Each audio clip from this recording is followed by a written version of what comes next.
Good evening, family, friends, faculty, county and school officials, and most importantly, the graduating class of 2021.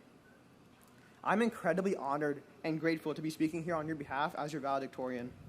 I've anxiously waited for this moment to speak to you all, so hopefully my voice doesn't give out, so fingers crossed. But before I get started, I'd like to take some time to thank those who celebrated me during my highest of highs and supported me during my lowest of lows. To Maharaj and Swamishri, thank you for giving me your ever-present guidance, for giving me strength during difficult times, and for giving me a great brotherhood of Kishores. To my parents, grandparents, aunts, uncles, and sister, thank you for all the encouragement and motivation in the world to be the best version of myself. To all my 15-something cousins who are here today, thank you for the best advice and the most priceless moments on our vacations. To all my friends, thank you for all the trips to Taco Bell and Brewster's, playing tennis, and even reading over the speech and convincing me that it was perfect. To every single teacher I've had these past 4 years, thank you for shaping me into the person I am today and committing yourselves to the betterment of all your students. And finally, to Daiba, thank you for the unconditional love to not only me, but everyone in our family. She always told me, "Ke bhanwama pelon number avanu," meaning that I should strive to be first in my studies. And I hope that I made you proud as you now finally rest easily in Akshardham. And now to all of the seniors, we finally made it. After 4 grueling and demanding years, we finally made it. If someone had told me on March 13th, 2020, that we wouldn't be going to school for a whole year, I would have been ecstatic. But then reality hit. 440 days later, I've never experienced something as challenging as this past year, with everything going virtual and my inability to sit down to eat my go-to cheese quesadilla with extra creamy jalapeno sauce at Taco Bell. We've all faced difficult times this past year. Nonetheless, we have persevered and overcome adversity as a community of Wolverines. We gathered and supported our football team, who made the playoffs for the first time since 2012.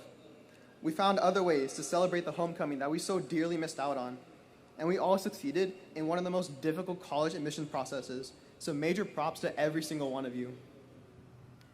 These events helped me realize that our class slogan couldn't ever be more perfect. It is what it is. What started as a viral meme now serves as the epitome of this notorious year. As many of you know, we have become a colossal part of history. From COVID to the Black Lives Matter protests, everything that we have faced, we overcame it together.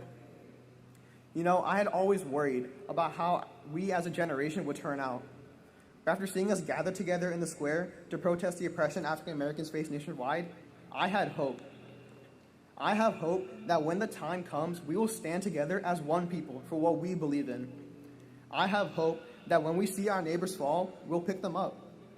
And I have hope that we can correct our wrongs and stand on the right side of history for our betterment. Hank Green once said, rather quickly, that we are the superhero. None of us individually, but all of us together. This sense of community and togetherness serves to help us grow as people, despite all of our differences. My guru, Pramukh Swami Maharaj, once said that in the joy of others lies our own. In the progress of others rests our own. In the good of others abides our own. Know this to be the key to peace and happiness. This inspiration has reminded me to carry my values with me, strive to be humble, and dedicate my work towards the betterment of others. And I hope you all will do the same. As we pursued our own paths, we have often been at odds with many others throughout our academic career or social lives. But life has no partisan discrimination. We are all impacted by life's challenges one way or another. This past year, it was switching between virtual and in-person school. Tomorrow, it may be figuring out what we want to do with our lives. When we received the stay-at-home order in March, we didn't know what to expect.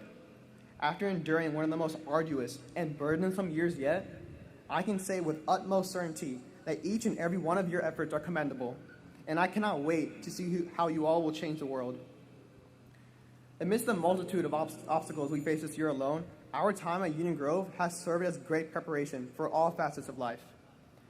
As I conclude my speech, I call on each of you to strive for excellence and dream big, as cliche as it may sound. After a whole year of daunting 11:59 deadlines, we are finally free to make our mark on the world in other ways. Although this is not how we expected our senior year to close, our obstacles have made us stronger and helped us achieve unimaginable heights. We have found solace amongst our community of Wolverines, and I hope that everyone continues to carry on their pursuits with unity, grit, helpfulness, and self-respect, as is the Wolverine way. I used to wish that we could have had a normal senior year, but it is what it is, and it has been so much more than I could have ever hoped for. To the class of 2021, congratulations, thank you, and have a great evening.